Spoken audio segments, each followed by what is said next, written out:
Black fatigue is when I can hear you 10 miles away in Walmart with your 5 fucking kids. Yeah, because poor white people who live in rural parts of the United States are famously respectful and quiet when they walk up in Walmart with the 5 kids that they had with their second cousin. Black fatigue is when you have no home training and you have no idea how to act in public. In my high school, I saw 2 white pregnant 15-year-olds fist fight each other in the lunchroom, wearing Cookie Monster pajamas. And a lot of it is culture. I've been in the hood. I've been in the fucking schools and the projects where I was the only white girl there. Quick question, when you were at that school, did you read in a history book about how your grandmother was denied the right to vote and how your ancestors were brutalized and enslaved and eaten by their slave owners? And I can 100% guarantee you that it's culture. When majority of y'all know someone who has been unalived by another black person. Hey, so before you made this, did you look up the demographic statistics of school and, people who their entire family in cold blood? Way more than any instance of a black person being unjustifiably unalived by the police. That's black fatigue. All of you literally think every unarmed black person who was unalived by the police is completely justified. Breonna Taylor committed the crime of sleeping in her bed. Trayvon Martin was reaching for Skittles, and Ahmaud Arbery was going for a jog. All right? As well as donating to Carmelo Anthony and Rodney Hinton Jr. If I watched a police officer end my child's life in front of me and I was in a car, I'd run them over and you'd probably call me a hero. And I seem to remember another teenager who was carrying a weapon, warned people not to come near him. People without weapons came near him and then he used that weapon and ended their lives. His name was Kyle Rittenhouse. And y'all stand him to this day. If the kid who stabbed Austin Metcalf deserves to go to jail, then so does Kyle Rittenhouse. When you aren't able to hold your own community accountable, that's a problem. There is a Klan museum in the middle of downtown Kennesaw, Georgia. And when the white supremacist owner of it, Dent Myers, passed away, the Kennesaw government held it up to a vote on whether or not it stayed open, and the entire city of Kennesaw showed up in droves to make sure that that Klan museum stayed open. And you wonder why minorities feel unsafe in this country. We literally have no right to tell people how to hold their own accountable. That's a problem. We're not going to sit here and act like this is new now, because now white people are speaking out. I can't believe that y'all just spent the last 10 years telling everybody that Democrats were the real racists. Especially when we've been told for so long to feel sorry for our whiteness. No one wants you to feel sorry for your whiteness. There are still black Americans alive today who remember not being able to drink from the same water fountains and not getting a quality education and being shunned from being able to build wealth in this country. And before Cory Booker broke the record for the longest filibuster, it was previously held by a white supremacist segregationist who was trying to stop the Civil Rights Act. And you think that because the history book acknowledges that very real fact that you're being made to feel guilty about your race? No. And that we have white tea privilege, whatever the fuck that means. People with non-white names are statistically less likely to get hired for jobs. And back when Donald Trump was busy building his real estate empire instead of ruining my country, he was found liable for denying non-white tenants. For something no white person alive today did. Yeah, maybe the white people alive today didn't do it, but the flags that were flown by the people who did it are still being flown at full mast off the bed of every lifted Ford F-150 this side of the Mississippi, right next to the Blue Lives Matter sticker and the Trump flag. And no black person alive today has experienced. There is no way that y'all thought that we would be quiet for this long. Enlighten me. At what point in the last 20 years has the racism on the right been anything except loud, obnoxious, and disgusting? No, having us on our knees, kissing BLM's feet, still begging for the reparations that you are not fucking owed because you did not go through what your ancestors went through. When generation after generation, a certain race of people are systematically barred from climbing the social ladder of the country that they live in, it's gonna have a generational ripple effect. Nobody cared about race until you started blaming white people for all of your current problems. A very good morning, good afternoon, good evening from wherever you're watching is from. Welcome back to another episode of my YouTube channel. And what if I told you that the history most of us were taught is not just incomplete, it's being intentionally distorted? What if I said that what we think we know about slavery, progress, and the great American story is a version edited for comfort and not truth? Because today I'm going to talk about a powerful set of voices, black voices, speaking raw, unfiltered truth about what it really means to live in a country built on buried trauma.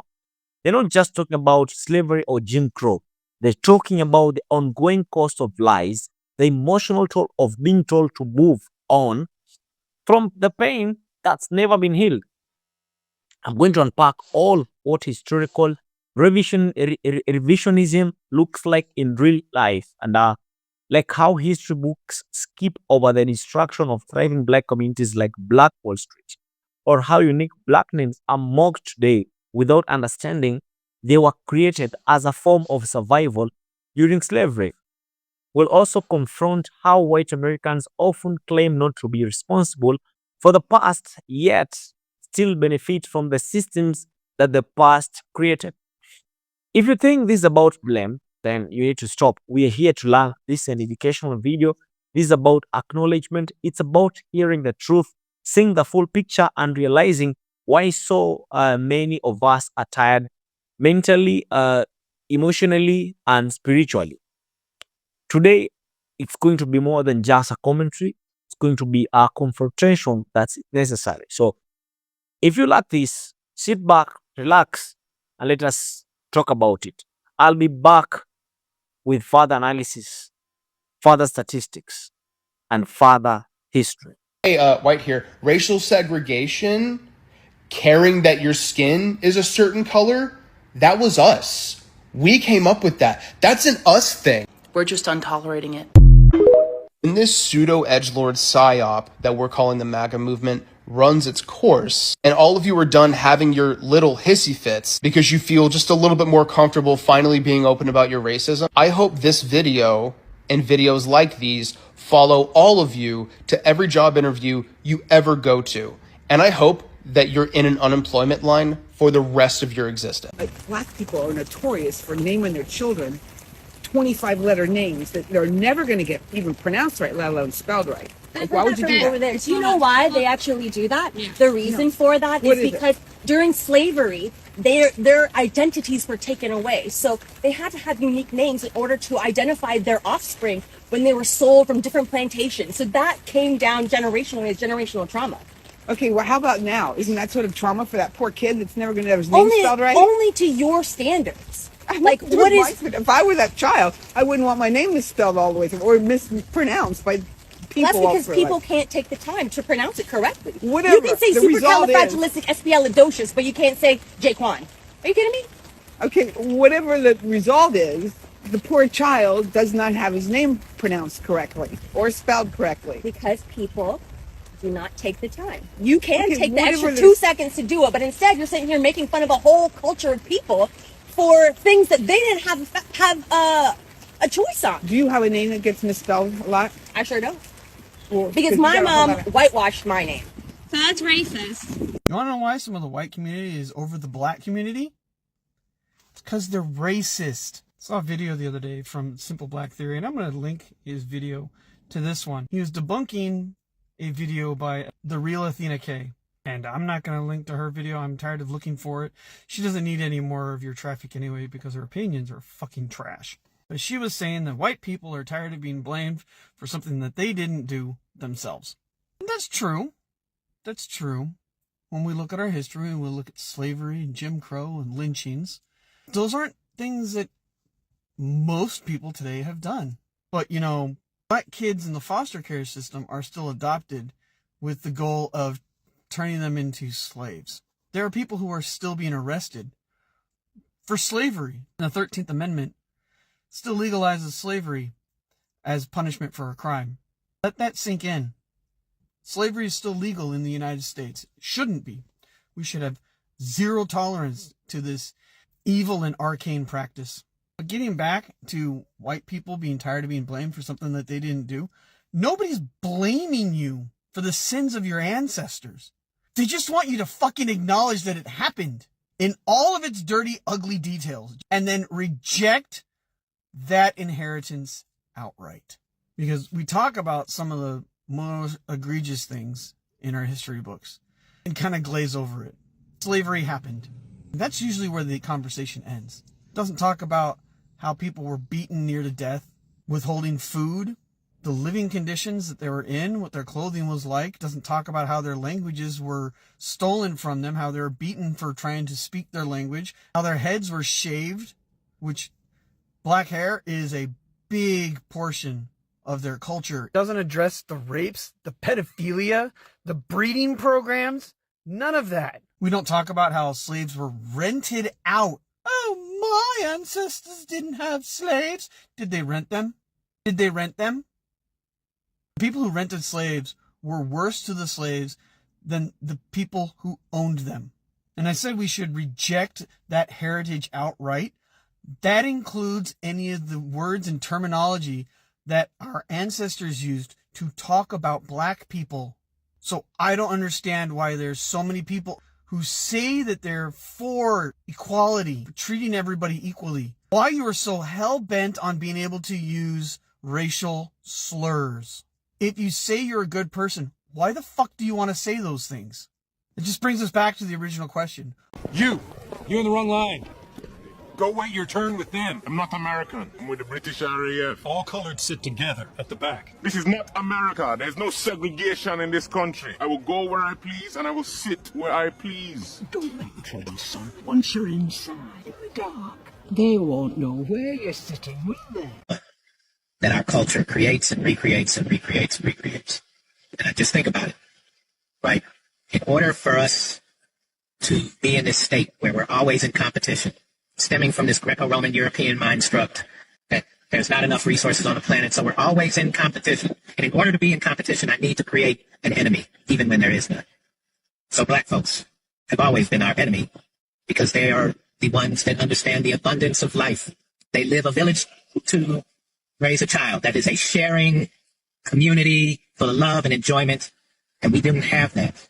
We don't have that connection coming from where we come from. That's sad, but because of it, we feel traumatized. We're weaponized in our trauma to hate somebody, to see somebody else's success as an enemy to us, to see someone else living in a land that has resources that we seek as an enemy to us. We create that enemy. We don't have to be enemies with black folks.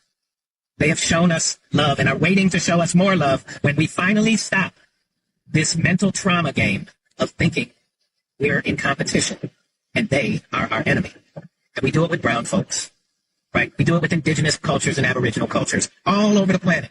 Wherever we have gone, we have caused harm instead of appreciated the love that we were shown. And that's a trauma brain response. So when I speak about the need for repairing the harm that we have caused others, it is also so that we can learn our own humanity and break down and tear down these walls of our own trauma-brained response as white folks. And no, I'm not asking anybody to feel sorry. So you went with 1350. Cute. Those are arrests, not convictions. Arrest. Math is hard for white supremacists, and I understand that. I get it. It's hard. I wouldn't want to do it either if I didn't know how. But while you're doing this, while you are over here making this bullshit ass 1356 or 58 or whatever the fuck number, I want to show you something from your own fucking page. Hold on. Hold on. This is a picture from your page. You see that name right there? That's a convicted felon.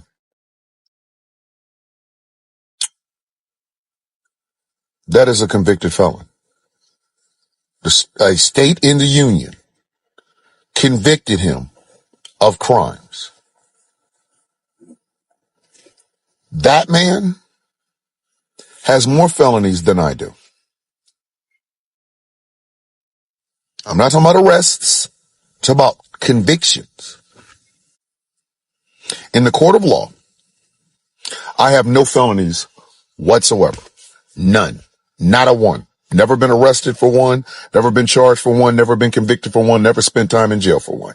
He has 34 felonies. Convictions. Convictions. Meaning he broke the fucking law and was convicted for it. So how does that 1356 look now?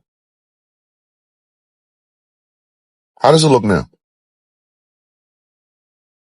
I'm one of the 13% and I ain't got a felony. I've never been even arrested for one. Him has been arrested fingerprinted, mugshotted, booked, released, bailed out, tried, adjudicated by a jury of his peers, found guilty. Does 1356 apply to that? Does it? Make no mistake about it. Y'all use 1356 as if it's a cudgel. You want so desperately to believe that every single black person is bad. I once saw a number from one of you dumbasses that said in the year of 2022, 400 million black babies were aborted. For that number to be anywhere close to correct, my mother, who had been dead for 2 years at that time, would have had to have had 2 children or 2 abortions. You see, this is why these conversations are bad for y'all. They are. Even a aware black person with a limited amount of education can destroy everything that you're saying. And I think that's the point. Y'all like saying this shit to each other. It's like sitting in an elevator and farting and smelling each other's farts. Just because you have it in your head does not make it true. Because like I just showed you, I don't have any felony arrest, any felony convictions, none of that. But the guy whose name is on that goddamn card that you have as a video on your page does.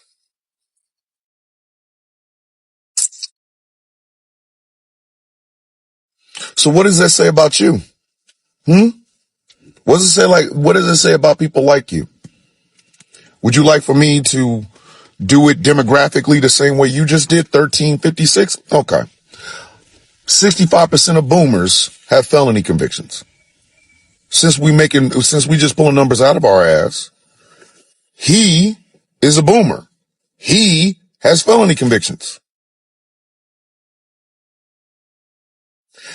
65% of white men commit rapes on people.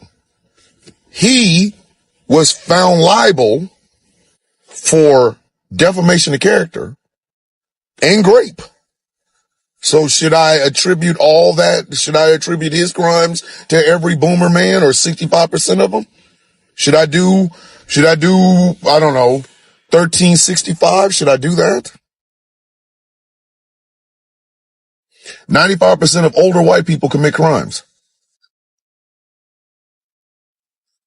I'm basing it off of him. Isn't that what you do?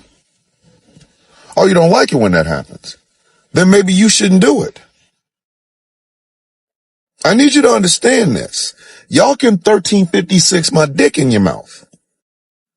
1356 these nuts. Just because you say it does not make it true. Just like supposedly 400 million black babies were aborted in 2022, which would have meant my mother would have had to have a couple of them. And she was 84 when she left this earth. And we're not even going to touch the fact that you cannot be the majority in this country and not also be the majority of everything. Crime, yeah. Abuse of narcotics, yeah. Welfare recipients, yeah. Medicaid recipients, yeah. Food stamp users, yeah. Alcoholics, yeah. Baby mamas, yeah. Do you get it now? Do you get it? Is it clear to you? Maybe you shouldn't 1356 shit. Maybe you shouldn't. Maybe in this regard, you should be an old white woman, tend your garden, love your husband or not, love your kids or not, love your grandkids or not, and stay out of conversations that are going to hurt your feelings. Because I'm not my ancestors. I am never going to play fair with you. I'm going to remind you that you are part of a demographic that has committed heinous acts like, I don't know, Mass. And since I don't know when one of y'all is going to snap off with your arsenal and decide to take out an entire Dunkin' Donuts because you had a bad day or whatever, maybe I should attribute that to you too as well, huh? How about the crimes of Kyle Rittenhouse? Do you want those? Do you want them? Peyton Gendron. You want those crimes too? You know, he drove from Pennsylvania to Buffalo to go to a predominantly black neighborhood in a predominantly black supermarket, and 10 people are no longer on this planet because of him. How about Dylan Roof? You want some of his crimes too? I could go on. I won't even talk about the serial killers. Yeah, sit this one out. Sit it out. Because if you continue to trek on this grass, I'm going to break your heart. And I'm going to have a smile on my face as I do it. I do not trust, nor do I like people who tell others that if they are still holding on to pain and grief about things that were done to them in their childhoods, at school, that there's something wrong with them and they're immature and they need to move on. Because what that tells me is that you don't understand the privilege that you've had in your life of having either the tools and resources to heal out of what happened to you in childhood or heal through, and or you've also had the support systems to help you heal through and out of the things that happened to you. I grew up isolated from anybody who looked like me. I didn't know any Vietnamese people growing up. I didn't have genetic mirrors because I was adopted. And I was ostracized and made fun of a lot for being Vietnamese. People made fun of my eyes. People categorized me as ugly very consistently. White people placed the majority of my value and worth in my appearance from a very young age. That is not something that is easily unlearned in adulthood, especially if you don't have the tools and resources to do it, especially if you didn't have the people, the parents, the family to combat all of that racism that you were exposed to as a kid. I've been sitting here all night in my feels about my hair because for the first time in 28 years, I played around and tried a hairstyle that accentuates my baby hairs and my sideburns. I hated this growing up. I would take a razor to my baby hairs and to my sideburns, and I'd be left with little spiky stubble because I thought I looked ugly. I have had to confront the racism that I was exposed to my entire life. I have had to unlearn everything I was taught about myself by white people. And I have had to greet my inner child. I have had to greet little me and reassure her that everything I was taught growing up is a lie. And I think I'm so emotional because I stood in my bathroom tonight in the dark because I still can't look at myself. And I did my hair. And I feel good about myself. And I mourn all of the years that I've lived not loving who I am. And I mourn all the years that I've placed so much obsession on what I look like and placing all of my value on what I look like. And for who? For white people.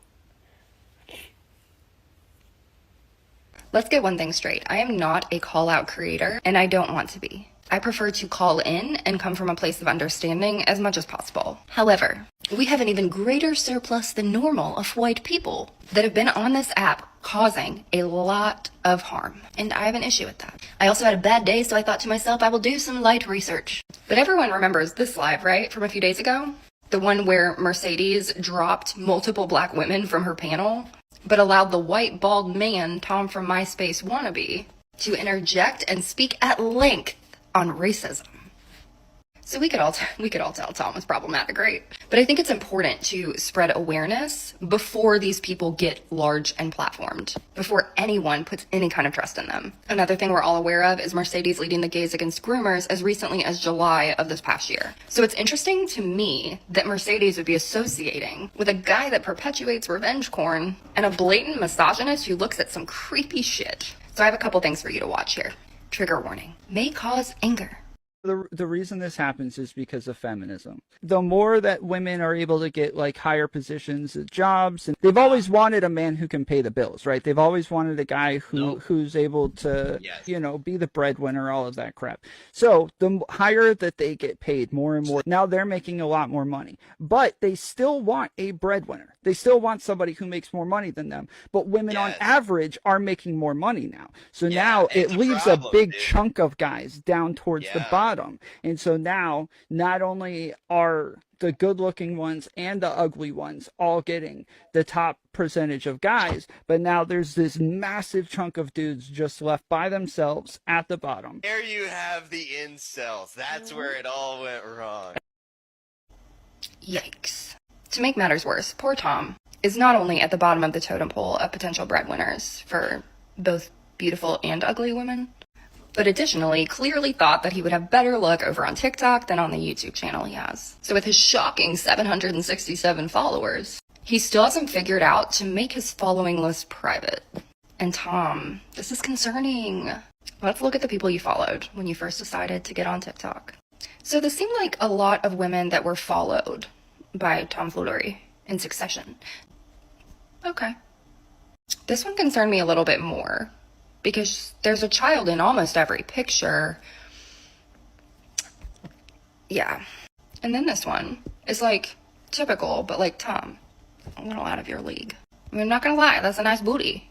But I'm getting an objectifying pattern here. Then we have this one, this one, this one, this one. And last but not least, this page, which has 2 to 4 videos of this person, and almost every other video is a child. So y'all have made it abundantly clear that you're worried about transgender people. Meanwhile, you have white bald men that are following likely young girls and children in general, and using their TikTok platforms to talk about what they think is or isn't racist as a white person and spread incel ideology. And I just want to say that this is what happens when you don't deconstruct white supremacy. Groomers are a problem, Mercedes, but it's not who you think it is. So let's talk about one of the most dangerous tools in America's racial toolbox: whitewashed history.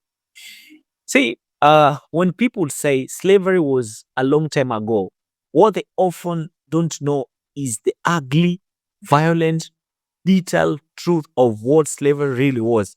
They weren't taught that enslaved people were bred like livestock, that women were raped, children sold, families destroyed, that food was withheld, languages stolen, hair shaved to erase culture. What they learned instead, that America was founded on freedom. But freedom for who? This is sanitized history that allows people today to argue in bad faith, to say things like, why can't black people just move on? Or worse, to misuse crime statistic like 1356 to paint black communities as inherently criminal, ignoring context, ignoring centuries of systemic barriers, ignoring the data of poverty, housing, education, and policy. What we're witnessing is not just ignorance, it's willful ignorance. People clinging to myths because the truth will shatter their view of themselves. And yet, black people and black fatigue is real. We are tired of being the teachers, the fact checkers, therapists, and we are still being the targets. This video is not about tearing anyone down. It's about forcing the mirror to be held up, because If you really believe in equality, then you must first believe in the truth. That means acknowledging that, yes, nobody today owns slaves, but many still protect the ideas, the benefits, and the silence that slavery, of course, created. You can't claim to be anti racist and fly the flag of those who raped, lynched, and stole. You can't scream all lives matter while ignoring black ones. You can't celebrate America without reconciling with the hell it created for others. That's something that's crazy, yes. A lot of people don't want to hear about it, but on this channel, we're going to talk about it.